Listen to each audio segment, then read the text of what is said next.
He told his pregnant wife she wasn't good enough anymore. While she was painting a nursery, he was packing a suitcase. He traded her and their unborn child for a younger model and a faster path to the top. He left her with nothing but hospital bills and eviction notices. But he forgot one thing his greatest rival, the billionaire Julian Thorne, was watching. And in the world of the elite revenge is a dish served not cold, but on a golden platter.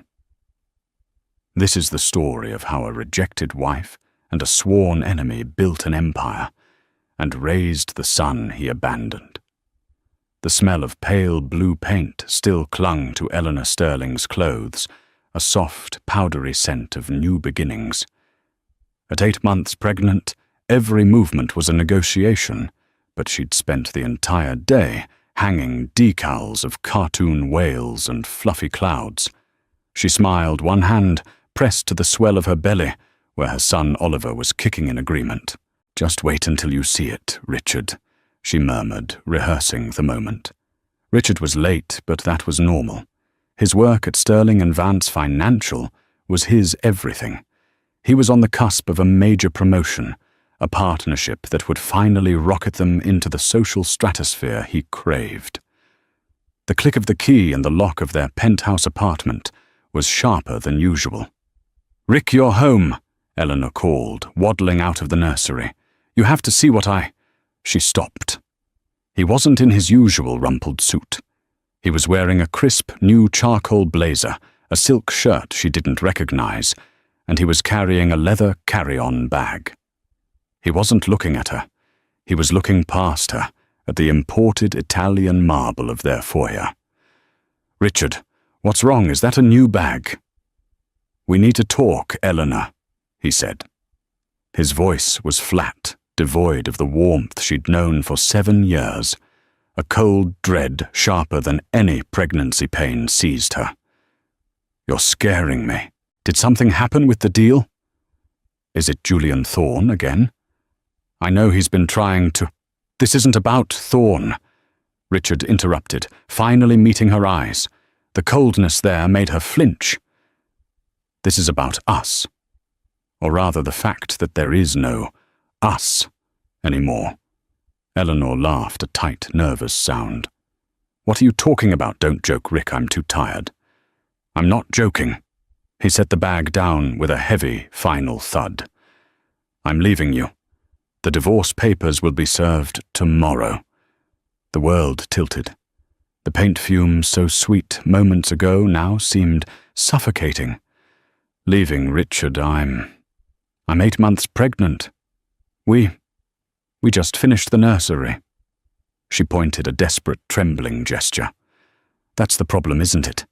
He sneered, and the transformation of his face from husband to stranger was terrifying. "Look at you. You're domestic. You've let yourself go. You're covered in paint. You're comfortable. I'm pregnant," she cried, the words tearing from her throat. "And I'm ambitious," he shot back. "My career is taking off. The Vanderbilt deal is done. I'm securing the partnership." "That's wonderful. So why?" "Because the partnership isn't just a job, Eleanor. It's a life. It's a certain kind of life. A life that doesn't involve this." He gestured vaguely at her swollen body. "I need a wife who fits that life. A wife who can stand next to me at the gala, not one who's nesting." "A wife?" The word was poison. "You mean there's someone else?" He had the decency to look away for a second, but his resolve hardened. "Yes, Chloe Vanderbilt." Eleanor collapsed against the wall, her hand flying to her stomach, as if to protect her son from the words. Chloe Vanderbilt, the CEO's daughter, a 24-year-old socialite known for her Instagram feed and her ruthless ambition. She's half my age, Richard." "She's what I need," he said, his voice like ice. "She understands what it takes. Her father, Mr. Robert Vanderbilt, is thrilled. We're getting married as soon as the divorce is finalized." "The divorce?" Eleanor was hyperventilating. What about the baby? What about our son? Richard sighed, picking up his bag as if this were a mild inconvenience. I've thought about that. Honestly, Eleanor a baby right now would be complicated. It would look messy. I'll provide a one-time settlement, a severance, if you will. But after that, you're on your own. I'm starting fresh. A severance, she whispered, the indignity of the word striking her numb. This is your child. Don't make this dramatic. He walked to the door. The apartment is in the company's name. The lease is terminated. You have 48 hours to vacate. My lawyers will handle the rest. 48 hours, Richard.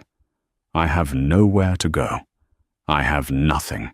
I gave up my career for you to support your dream. And that was your choice, he said, his hand on the doorknob. You chose to be a wife. I'm choosing to be a success. He looked back one last time, his eyes sweeping over her, the woman who had put him through business school, who had networked for him, who was carrying his child. There was no love, no remorse, only mild, irritated pity. Goodbye, Eleanor. Try to land on your feet. The door closed with a heavy, expensive click. The sound echoed in the massive, empty apartment. Eleanor stood frozen for a minute, then two. The silence was absolute. She looked at her paint-stained hands. Then a primal scream of grief and rage ripped through her, a sound of profound animalistic betrayal. She stumbled into the perfect blue nursery, past the empty crib and the cheerful mocking wails, and collapsed, her body shaking with sobs that racked her entire frame. She was alone. She was penniless. And she was about to bring a child into a world that had just been shattered. The 48 hours passed in a blur of humiliation. The bank informed her that her joint accounts had been frozen. The credit cards were declined. Richard, true to his word, had severed her from his life as neatly as trimming a loose thread. She sold her grandmother's engagement ring, the one Richard had insisted she upgrade. But she had kept for sentiment, for cash. It was enough to rent a small, damp one-bedroom apartment in a part of town she'd only ever driven through with the windows up. The walls were thin, the smell of mildew and boiled cabbage was permanent, and the sound of sirens was constant. Eleanor, a woman who had hosted dinner parties for a city's elite, now slept on a second-hand mattress on the floor. Her new reality was a daily exercise in survival. She applied for low-level data entry jobs, but no one wanted to hire a woman who looked ready to give birth at any second. The severance from Richard never arrived. His lawyers stalled, claiming any payment was contingent on a clean and swift divorce. She was being starved out. One rainy Tuesday, a month after Richard left, the first real contraction hit her.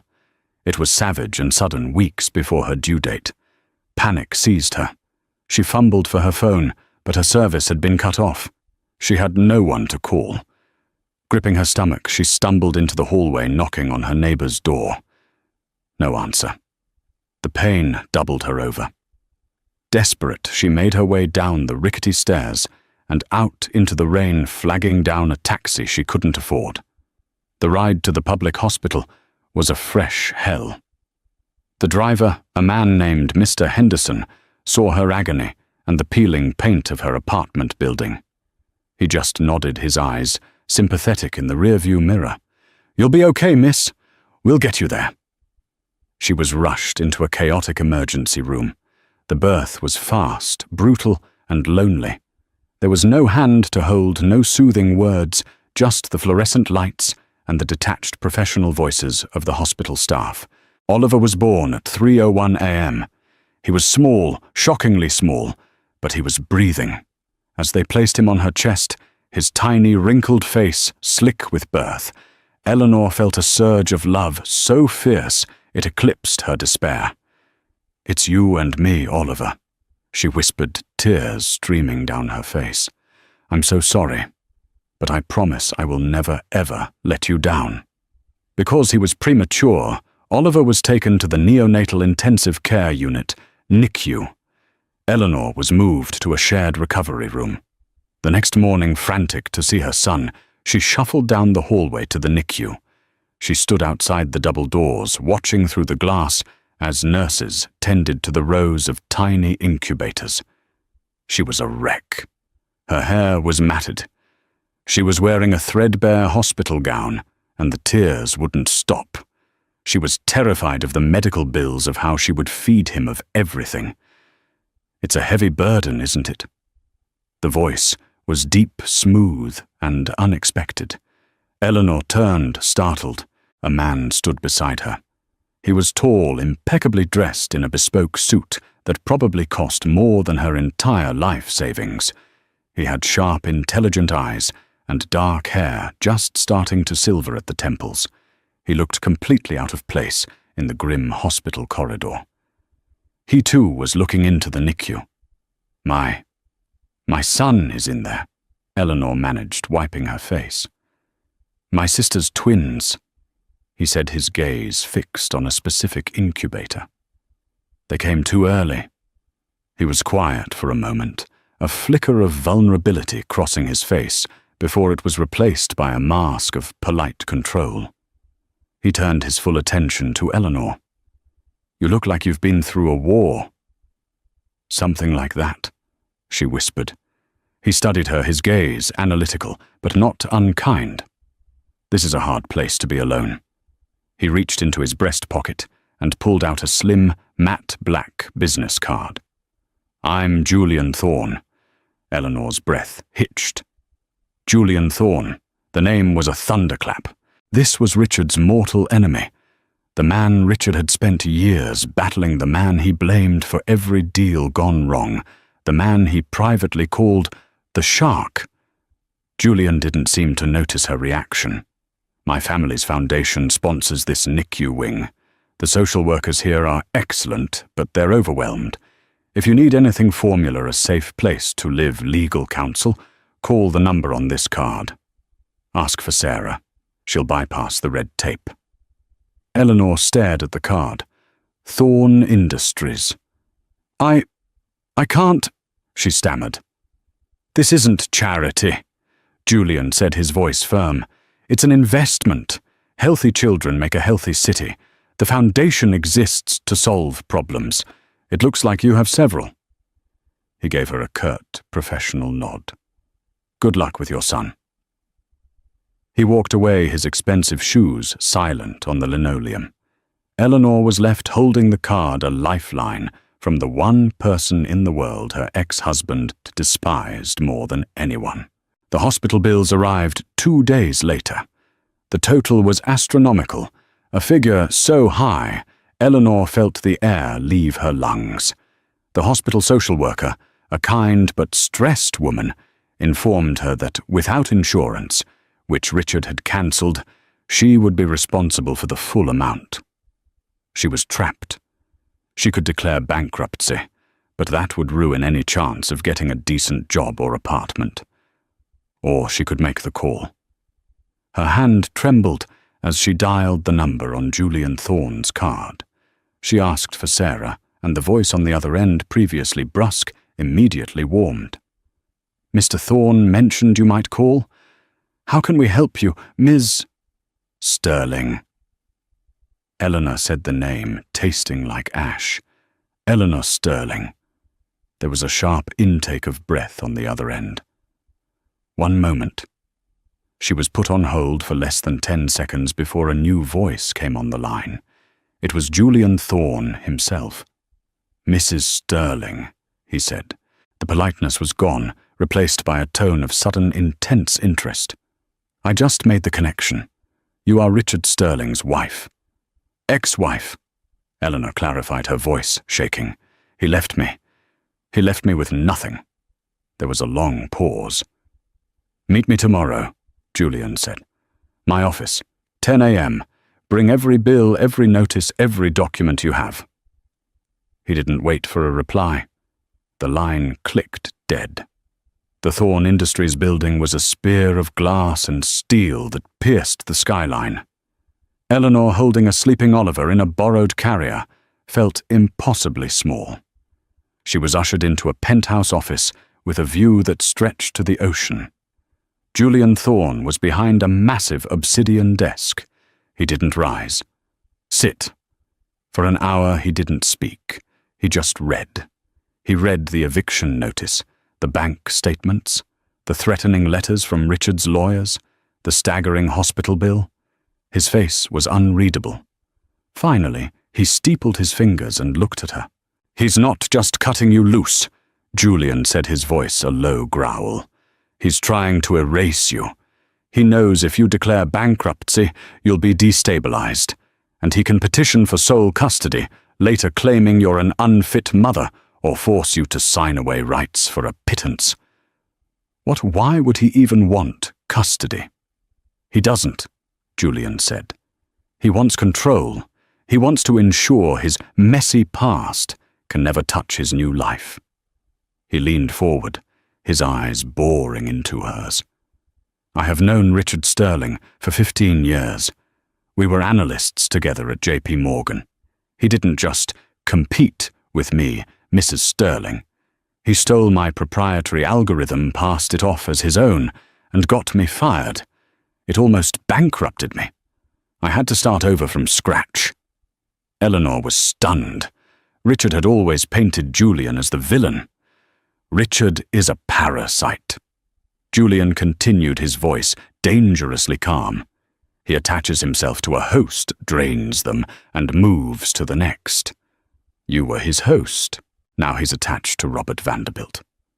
"So what happens now?" Eleanor whispered, clutching Oliver closer. "Now we destroy him." Eleanor flinched. I don't want to destroy him. I just want to survive. I want to raise my son." "The two are mutually exclusive," Julian said flatly. "As long as he's powerful, you are a threat to be managed. The only way you will ever be safe is if he has nothing left to take from you. And the only way that happens is if he has nothing." He slid a document across the desk. "This is a contract. The Thorne Foundation will pay all of your medical bills. It will secure you a 2-bedroom apartment in a secure luxury building downtown. It will provide a monthly stipend for your living expenses and a full-time nanny." Eleanor's head was spinning. In exchange for what? Information and loyalty. You were his wife for 7 years. You know how he thinks. You know his habits, his passwords, his private email accounts. You want me to spy for you. "I want you to provide the ammunition," Julian corrected. "I will fire the gun. And one more thing." He looked at Oliver, his expression softening for the first time. "You will also come to work for me. Not at the foundation. Here, at Thorne Industries. I'll start you in accounting where you can't be easily found. But I'll be training you myself." "Why?" "Because, Eleanor," Julian said, standing up and walking to the window. "Richard's greatest mistake wasn't just underestimating me, it was underestimating you. He thinks you're a domestic wife. I read your college transcripts while you were in the waiting room. First in your class, Economics Columbia. You're a shark, just like me. He just forced you to swim in a fishbowl. I'm offering you the ocean." Eleanor looked at the contract, then at her sleeping son. This wasn't just a lifeline. It was a weapon. "What about Oliver?" "Oliver," Julian said, "will be raised as the son of a billionaire. He will have the best of everything. Security, education, and he will never ever have to wonder if his father loves him." Eleanor picked up the pen. "Where do I sign?" While Eleanor was signing her new life into existence, Richard Sterling was living his dream. His wedding to Chloe Vanderbilt was the event of the season, a grotesque display of wealth and status. It was featured in Vogue and Forbes. The pictures were everywhere. Richard looking smug and triumphant. Chloe in a dress worth more than a house, looking bored and beautiful. Eleanor saw the photos on her new laptop in her new safe apartment.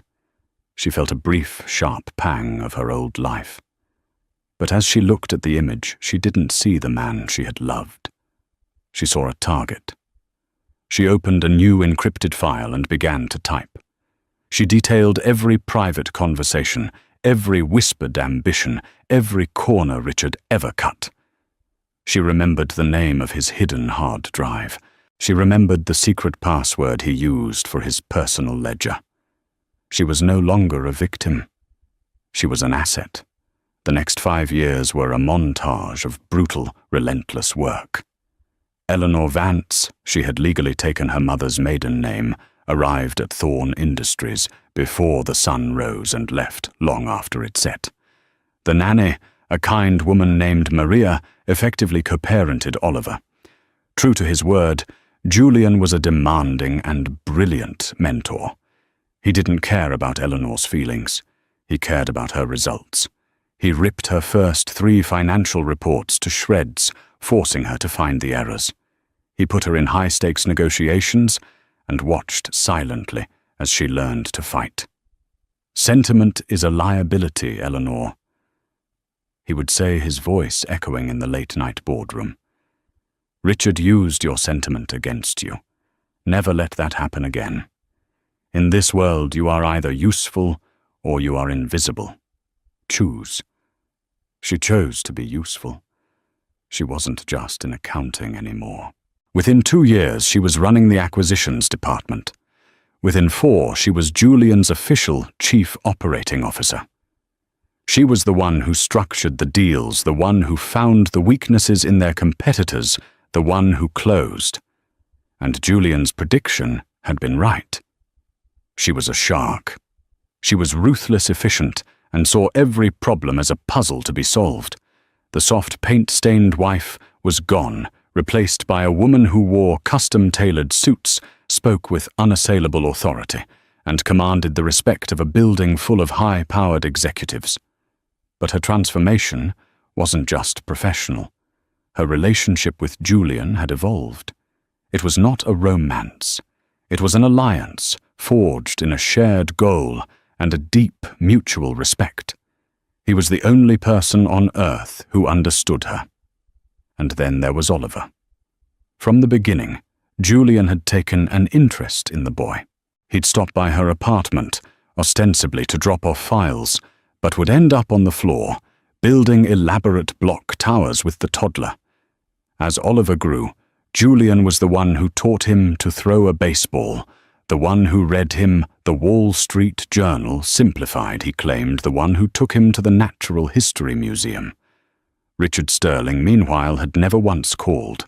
He had never asked for a photo. He had never sent a birthday card. He had successfully erased his son. When Oliver was 4, he came home from preschool, confused. "Andrew has a daddy named Dad. My daddy is named Julian. Am I different?" That night, Julian came over. He sat with Eleanor on her sofa, a rare, quiet moment. "He's asking questions," Eleanor said, her voice tight. "He deserves answers," Julian replied. "And he deserves a name." He looked at her, his expression serious. "I want to adopt him, Eleanor. Legally. I want him to be Oliver Thorn. I want to give him my name, my protection, and my legacy. Richard doesn't deserve the title of father." Tears welled in Eleanor's eyes. "Julian, you don't have to do that." "I'm not doing it for you," he said, not unkindly. "And I'm not doing it to spite Richard. I'm doing it because he is my son. In every way that matters." Richard Sterling, happy to be free of his messy past, signed the paternity rights away without a second thought. His lawyers informed him it was a clean break that would protect him from future financial liability. He signed the papers on the hood of his new Bentley. Oliver Sterling became Oliver Thorn. Meanwhile, Richard's life was not the paradise he'd envisioned. Chloe was pathologically expensive. Her father, Robert Vanderbilt, had never fully trusted Richard. He gave him the title of partner, but no real power. Richard was a glorified figurehead, trapped in a golden cage, constantly trying to prove his worth. Their attempts to have a legacy child of their own had failed, a source of bitter private arguments. Richard was stressed, leveraged, and deeply unsatisfied. He had traded his soul for a life that was in the end hollow. The collision course was set. It would happen at the annual Metropolitan Charity Gala, the pinnacle of the city's social calendar. Eleanor Vance, as COO of Thorn Industries, was attending on Julian's arm. She wore a midnight blue gown that skimmed her body. Her hair swept up a diamond necklace, a bonus, from Julian at her throat. She was, in a word, magnificent. Richard was there with Chloe, schmoozing, desperate to land a new client. He was laughing at a banker's bad joke when the room suddenly went quiet. Julian Thorn had arrived. Richard pasted on a false smile, ready to ignore his rival. But then he saw the woman with him. He didn't recognize her. Not at first. This woman was poised, powerful, and radiated an icy confidence that was mesmerizing. She laughed at something Julian said, and the sound was familiar. His blood ran cold. He stared. The hair was different. The body was toned and strong. The face was defined by a new, hard-won beauty. But it was her. "Eleanor," he breathed. Chloe, noticing his distraction, followed his gaze. "Who is that she's with Thorn? Is she his new girlfriend?" Richard couldn't speak. He just stared as Julian Thorn, his greatest enemy, put a protective hand on the small of his ex-wife's back, the wife he had thrown away like trash. Eleanor's eyes scanned the room, cool and assessing. They met Richard's. She didn't flinch. She didn't gasp. She didn't even register shock. She held his gaze for a single, devastating second. Then she looked right through him, as if he were a waiter, and turned back to Julian, dismissing him completely. In that moment, Richard Sterling knew he had made a catastrophic mistake. The gala was the first tremor. The earthquake was still to come. Richard went home in a cold sweat. He tore through his office, digging up his old dusty files on Eleanor. Columbia Economics. He muttered the words, now seeming like a threat. He had seen her. He had seen the way Julian Thorn looked at her, not with lust, but with the respect one power player gives another. "She's his COO," he whispered, the realization hitting him. "She's not his date. She's his second-in-command." He called his lawyer. "That divorce, that settlement. She never cashed the check, did she?" "No, Mr. Sterling." The lawyer replied, confused. "She disappeared. We assumed she... Well, it doesn't matter. You're clear." "Get me everything you can on Eleanor Vance," Richard snapped. "Now." What he found terrified him. Eleanor wasn't just a COO. She was the architect of Thorn's most aggressive and successful hostile takeovers. She was known on the street as the Surgeon for the way she dismantled failing companies and absorbed their assets, and Thorn Industries had just become the primary competitor for the most important contract of Richard's career, the New York City Future Grid project. It was a contract worth billions, a legacy project that would reshape the city's power grid. Vanderbilt's company needed it. Robert Vanderbilt had invested heavily, leveraging other assets, promising the city board a timeline his own engineers called optimistic.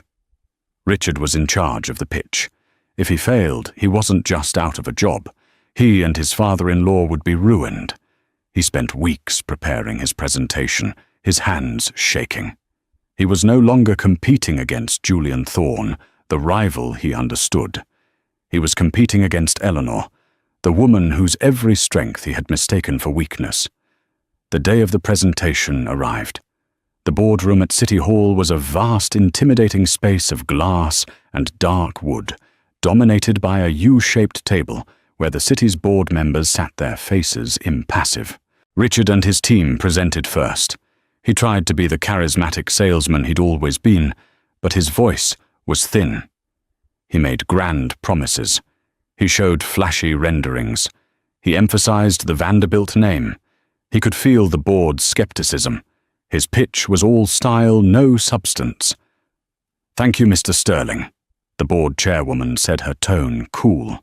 "We'll now hear the presentation from Thorne Industries." The door opened. Julian Thorne walked in. Beside him, holding a slim tablet, was Eleanor Vance. They took their places.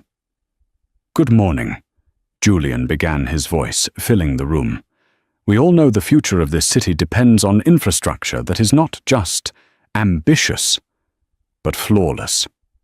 My company has built a reputation on flawless execution, but the person who designed this entire proposal, the mind behind every data point, is my COO, Ms. Eleanor Vance. The floor is hers." Julian sat down. Eleanor remained standing. She locked eyes with Richard. He felt a bead of sweat roll down his back. "Good morning," she said. Her voice was calm, clear, and cut through the room like a diamond. "Mr. Sterling has presented you with a beautiful dream. I'm here to present you with a reality." For the next 30 minutes, she didn't just present her own plan. She systematically, and without a single shred of emotion, annihilated his.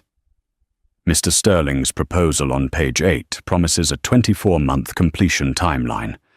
Our analysis, based on public records of their supply chain and current labor commitments, shows this is a 48-month project minimum. They are either lying to the board, or they are lying to their shareholders. Which is it? Richard half rose. "That's an outrageous allegation." Eleanor didn't even look at him. She looked at the board. "It's not an allegation. It's a data point. On this slide, you'll see their primary concrete supplier is already committed to 2 other federal projects. They cannot meet the demand. Our proposal has 3 diversified suppliers already under contract," she continued. "Mr. Sterling's budget on page 12 relies on a Vanderbilt Holdings internal loan. This isn't capital, it's debt. He's leveraging the project before it's even begun.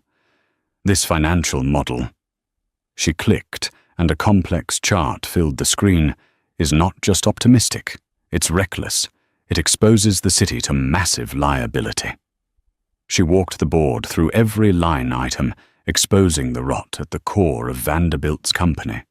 She used the precise financial language Richard had taught her, the private shorthand he'd used when boasting about creative accounting. She was using his own playbook against him. Finally, she presented the Thorne plan. It was conservative, fully funded, and ironclad. Every risk was mitigated. Every number was backed by 3 sources. When she finished, there was a stunned silence. The board chairwoman looked at Richard. "Mr. Sterling, do you have a rebuttal to Ms. Vance's analysis?" Richard stood his face, a mask of puce-colored rage. He was trembling. This is a personal attack. She's right," a board member muttered, looking at the numbers. "The Thorne proposal is solid," another said. The vote was unanimous. The contract was awarded to Thorne Industries. Richard Sterling had not just lost the deal. He had been publicly, professionally, and utterly humiliated. Richard waited outside the boardroom, his heart hammering against his ribs. The board members filed past, pointedly avoiding his eyes. His father-in-law, Robert Vanderbilt, had already called him twice. Richard let it go to voicemail. The door opened. Julian Thorne and Eleanor Vance walked out, deep in conversation. "Eleanor!" Richard's voice was a desperate croak. They both stopped. Julian raised an eyebrow, an amused, predatory glint in his eye. Eleanor just looked at him, her expression as blank as if he were a stranger asking for directions. "You can't do this!" Richard stammered, his facade of power crumbling. This was a personal vendetta. You poisoned them against me." I used your own numbers. Richard, Eleanor said, her voice quiet. Your proposal was a house of cards. You should be grateful I'm the one who pointed it out, and not a federal auditor. You snake, he hissed, taking a step toward her. Julian moved between them, a silent, immovable object. I wouldn't, he warned. Richard deflated, turning his desperation back to Eleanor. Why, after all these years, to ruin me? Was this all about revenge? Eleanor allowed herself a small, cold smile. Revenge, don't flatter yourself. This wasn't about the past. This was about a contract.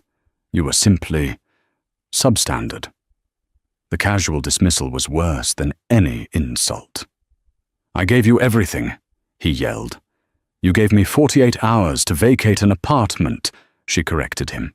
You gave me a mountain of debt. You gave me nothing. Everything I have, I built. Everything you have, you stole. A terrible realization dawned on his face. This was his plan all along, wasn't it? He pointed at Julian. He found you. He used you to get to me. He turned you into this. He didn't turn me into anything, Richard, Eleanor said, adjusting the cuff of her blazer. He saw me. You were so busy looking at Chloe Vanderbilt, you forgot who you married. You thought I was a house cat. You forgot I was a lioness. Richard was breathing hard, his world collapsing. My company, my marriage. You've destroyed me. No. Julian Thorne spoke for the first time, his voice silky and dangerous. You did this. You just signed the paperwork. We just processed it. And the baby? Richard asked, his voice cracking a last desperate card to play. Our son Oliver. What did you do with him? Is he okay? The temperature in the hallway dropped 20 degrees. Eleanor's face, which had been cold now, became arctic. You will not, she whispered, say his name. He's my son, Richard shouted. He's my son. Julian countered his voice, a lethal whip crack. He is Oliver Thorne. He's a brilliant, happy 6-year-old boy. He's at the top of his class at Brighton Academy. He speaks conversational French, and he's currently deciding if he wants to play polo or learn to code. He has a father who adores him, and a mother who would burn the world down for him. Julian took a step closer, forcing Richard to backpedal. You are nothing to him. You are a biological anecdote, a footnote on a legal document. You signed him away, remember, for free. It was the only smart deal you ever made. This was the final blow.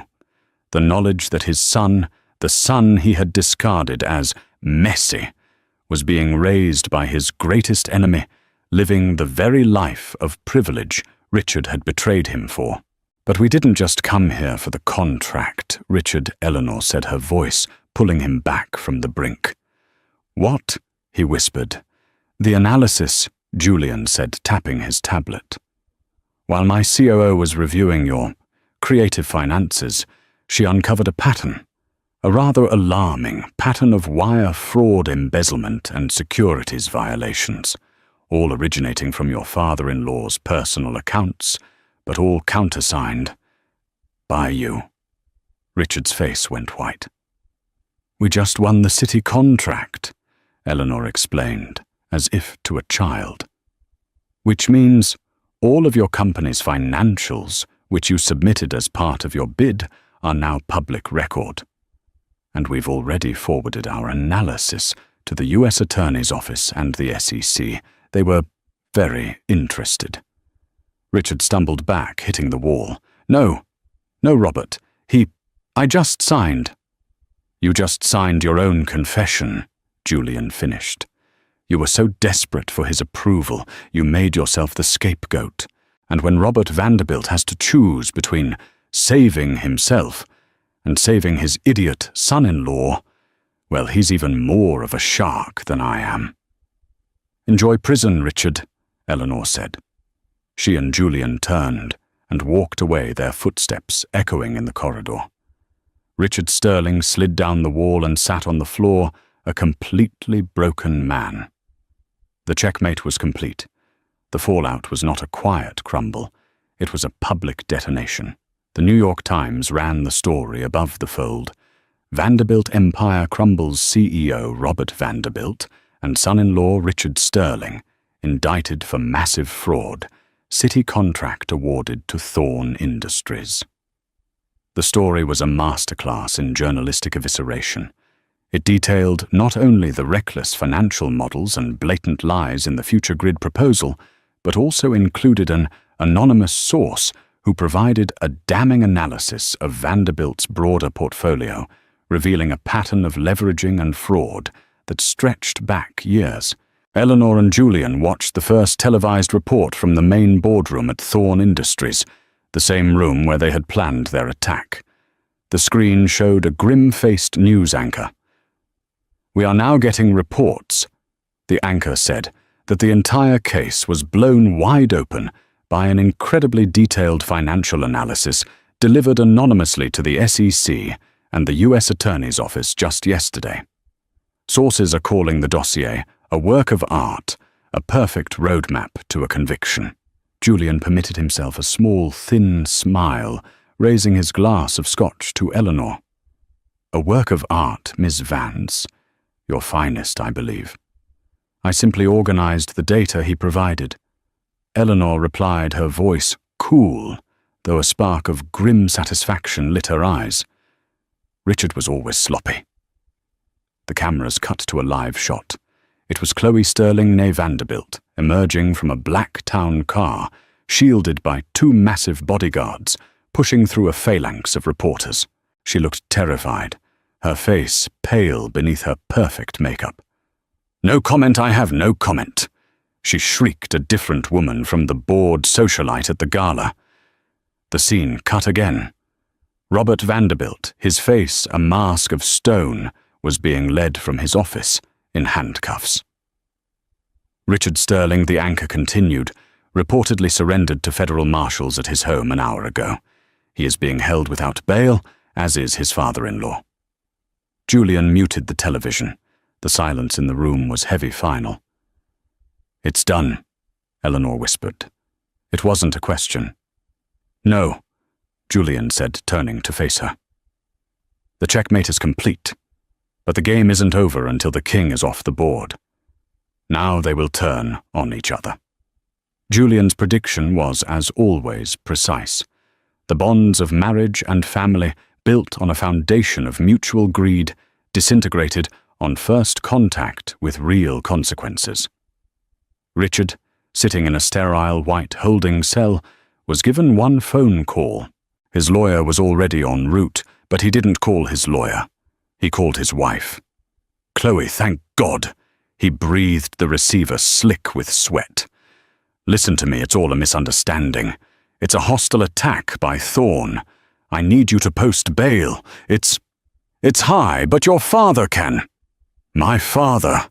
Chloe's voice was a venomous hiss. "My father is in a cell next to you. The press is outside my home. The SEC is seizing the house. The cars, my accounts are frozen. Richard, Chloe baby, calm down. We're in this together. I can fix this. I just need you to—" "We are in nothing," she screamed, the sound so shrill it made him pull the phone from his ear. "My father's lawyers are here. They said you did this. You forged his name on the final transfer documents. You used me, you used our marriage to get to his company. You ruined me." "That's not true," he yelled, panic rising in his throat. "He told me to sign, it was his plan. You're a liar." She sobbed. "I'm a Vanderbilt. I am not going down with you. The lawyers are handling the divorce. It's over. Don't you ever call this number again." The line clicked dead. He stared at the receiver, the dial tone a mocking buzz. He had no money. He had no allies. He had no wife. He was for the first time in his life completely and utterly alone. The next betrayal was even more public. 2 days later, Robert Vanderbilt, having posted an astronomical bail, held a press conference. He stood at a podium flanked by a phalanx of the most expensive lawyers in the country. He looked solemn, heartbroken, and utterly convincing. "I stand before you today," he began, his voice thick with practiced emotion, "as a man and a father who has been deceived. Abused by a trusted partner, Mr. Richard Sterling, who exploited his position and his marriage to my innocent daughter to perpetrate a heinous, sophisticated series of financial crimes." In a holding room waiting to be transferred, Richard watched the press conference on a small, grainy television. His stomach turned to ice. "This man," Robert continued, "came into my family, into my company, and systematically poisoned it from within. We at Vanderbilt Holdings were like the city of New York, victims of his sociopathic ambition. We will be cooperating fully with the U.S. Attorney's Office to ensure that Mr. Sterling, and Mr. Sterling alone, is brought to justice." Richard sank onto the metal bench. Scapegoat. He was the scapegoat. The fall guy. The parasite, as Julian had called him, was being burned off by its host. The trial was a formality, a public execution. It lasted less than a week. The prosecution's case was built on the flawless analysis Eleanor had provided. A forensic accountant walked the jury through the digital trail, the hidden ledgers, the coded transfers. Every single one, while part of Robert's scheme, bore Richard's digital signature. He had been so eager to prove his worth, so eager to be the partner, that he had personally signed off on every illegal act. Robert Vanderbilt testified against him. Chloe testified against him, weeping as she described how he had fooled her. The most damning moment came during the sentencing recommendations. The prosecution introduced a file. "Your Honor, the DA said, we wish to establish a clear pattern of behavior. We have a victim impact statement from a Mr. Julian Thorne, CEO of Thorne Industries, detailing how 15 years ago Mr. Sterling stole proprietary data from him at JP Morgan, an act that professionally and financially ruined Mr. Thorne at the time. This was not a one-time mistake, Your Honor. This is who the defendant is." Richard's head snapped up. He looked at the prosecution table, stunned. Thorne. This was all Thorne. The judge read the statement, his expression hardening. He looked at Richard, his eyes filled with contempt. "Mr. Sterling, you are the worst kind of predator. Not one who uses a weapon, but one who preys on the trust of his partners, his investors, and his family. You are a man of profound intelligence and charisma, and you used those gifts for nothing but parasitic gain. You have shown no remorse, only surprise at being caught." The judge's gaze flickered to a separate sealed file on his desk, the one containing the paternity rights waiver. "You have left a trail of ruined lives," he said, his voice dropping. "It is the opinion of this court that you are a danger to the financial security of this community. On all 12 counts of wire fraud securities, fraud and conspiracy, I sentence you to 15 years in federal prison." The gavel cracked. Richard Sterling, the man who had worn 5,000 wholesaler suits, just stood there, his face completely blank. He didn't rage, he didn't weep. He just deflated. The smug, ambitious man was gone. All that was left was a hollow, empty shell. Life for Eleanor moved forward. The year that followed was not about celebrating Richard's demise. It was about building. The Future Grid project, under her meticulous, demanding leadership, launched ahead of schedule. Thorne Industries became the most powerful and respected corporation in the city. Eleanor Vance. The surgeon TaylorStories was now one of the most powerful women in the country, but her transformation was more than professional. The alliance with Julian, forged in revenge, had been tempered by time, mutual respect, and the shared, profound love for a child. The late nights in the boardroom were replaced by dinners at home. Their new home, a sprawling but warm stone estate in upstate New York, was a sanctuary. It was a Tuesday night, a year after the trial. Eleanor was sitting at the massive kitchen island, a tablet in one hand, while Oliver, now 7 and impossibly bright, was explaining his model of the solar system to Julian. "And see, Dad," Oliver said, pointing a small finger. "Mars is red because of the iron oxide, which is rust. It's a rusty planet." "That's exactly right," Julian said, his focus entirely on his son. He had shed his suit jacket.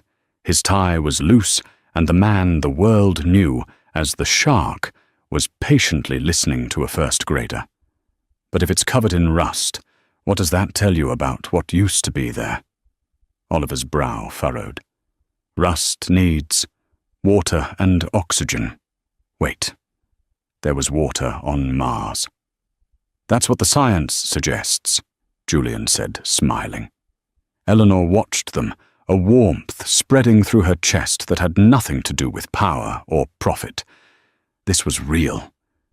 This was the life she had been fighting for, even when she didn't know it.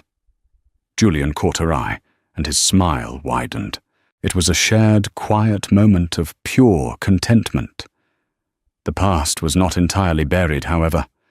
One afternoon, Oliver came home from school, looking troubled. "Mom?" he asked, dropping his backpack. Andrew's mom read him a story from the paper. "He said my other dad is in jail. Is that Richard?" Eleanor's heart clenched. She and Julian had agreed always the truth, but always age-appropriate. She knelt, taking his hands. "Yes, buddy, that's true." "Why, do you remember when we talked about rules?" she asked gently. "How we have to tell the truth and we can't take things that aren't ours." He nodded. "Well, Richard broke some very big, very important rules. He took things that belonged to other people, and he lied about it. And when grown-ups do that, they have to go to a timeout so they can't hurt anyone else. Prison is a timeout for grown-ups." "Oh," he processed this. "So he's a bad man." "He's a man who made a lot of very bad choices," Eleanor said carefully. Julian, who had been standing in the doorway, walked in. "He is your biological father, Oliver," he said, his voice firm but kind. "That means he helped make you. It's a fact, like the sky being blue. But that's all. A dad is someone who is here. Someone who helps with your homework, who reads you stories, and who teaches you how to be a good man." Oliver looked between them. Then he launched himself at Julian, wrapping his arms around his waist. "Like you, Dad. You're my dad." Julian's arms enveloped him, and he rested his chin on the top of his son's head. His eyes closed, were tight with emotion. "Yeah, buddy," he whispered. "Like me." For Oliver, the subject was closed. Richard wasn't a monster or a tragedy. He was just an explanation, an answered question. He was, in a word, irrelevant. Another year passed. It was a bright, crisp Saturday afternoon in October. Oliver, now 8, was on the long, winding driveway of their estate, his face a mask of fierce concentration. He was learning to ride his bicycle without training wheels. "You've got it, Oliver," Eleanor called from the terrace, laughing. "Keep pedaling." "Eyes up, buddy. Look where you want to go," Julian shouted, standing on the lawn, his hands in his pockets. Oliver wobbled, overcorrected, and tipped over in a dramatic, giggling heap on the soft grass. "I did it, Mum. Dad, did you see? I went like 10 feet. "We saw." Julian laughed, walking over to help him up and check his helmet. Eleanor watched them, the perfect picture of father and son. Her son, her family. She felt a profound sense of peace. Julian ruffled Oliver's hair and sent him back to try again. He walked back to the terrace where a small fire was crackling in the outdoor fireplace. He stood beside Eleanor, but his expression was thoughtful. He was holding a single business-sized envelope. "This came to the office," he said quietly. It was forwarded from the old foundation address. Eleanor looked at it. It was addressed to Eleanor Sterling. The return address was Federal Penitentiary, Otisville. The handwriting was small, neat, and instantly familiar. It was from Richard. She felt nothing. No, that wasn't true. She felt a flicker not of pain or love, but of a distant echo, the ghost of a different life. "It's the first one," she murmured. "He's eligible for parole in 5 years.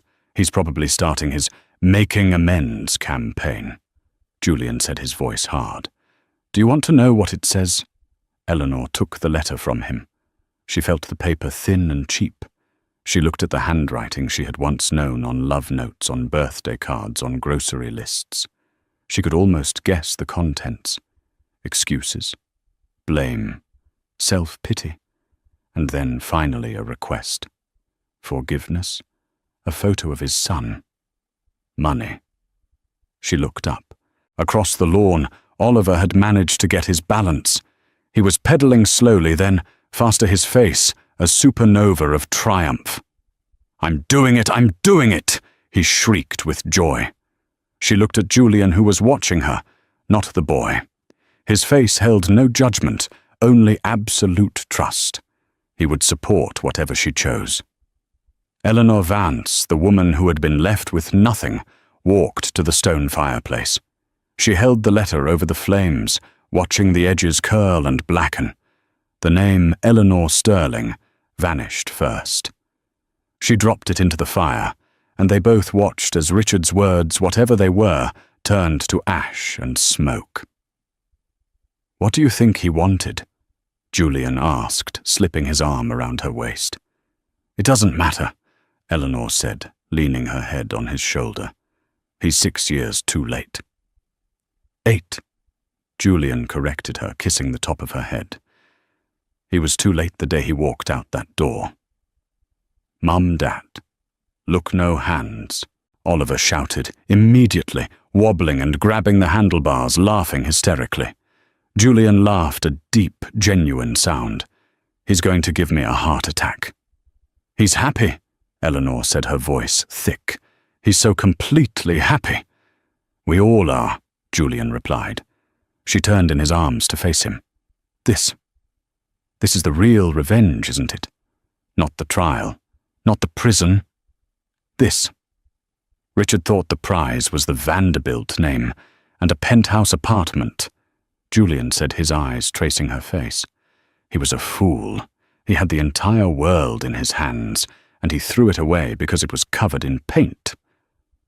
Eleanor smiled, a real warm smile that reached her eyes. He didn't just lose his son to his enemy, Julian. He gave his enemy a family. Julian's expression softened, and he leaned in, capturing her lips in a kiss that was not about alliance or victory, but about simple, profound love. "I did it," Oliver yelled, breaking to a stop in front of them, his face muddy and ecstatic. "Dad, did you see that I got air on the bump, Mum? I got air." Julian broke the kiss, a grin splitting his face. He scooped his son up, tossing him high into the air. "I saw you, little pilot, I saw." Eleanor watched them, her husband and her son, their laughter echoing in the clear autumn air. The ultimate revenge wasn't a calculated takedown. It was this. It was the laughter of a happy child who would never know the sting of abandonment. It was the love of a good man. It was the simple, devastating, and beautiful fact that Richard Sterling had not only lost, he had been forgotten. He had succeeded in erasing his past, and in doing so had erased himself from their perfect future. And there you have it. Richard Sterling thought he was upgrading his life, but he threw away the two people who would have been his greatest legacy. He didn't just lose his job, he lost his son to his greatest enemy, and his freedom to the wife he thought was weak. Karmic justice served ice cold. What did you think of Eleanor's ultimate revenge? Was it the boardroom takedown or the happy life she built? Let me know your favorite part in the comments below. Thank you so much for watching. If you love stories of betrayal and ultimate karma, make sure to hit that like button, share this video with someone who needs to see it, and most importantly, subscribe to the channel and ring that bell. We post new dramatic stories every single week, and you won't want to miss what's coming next.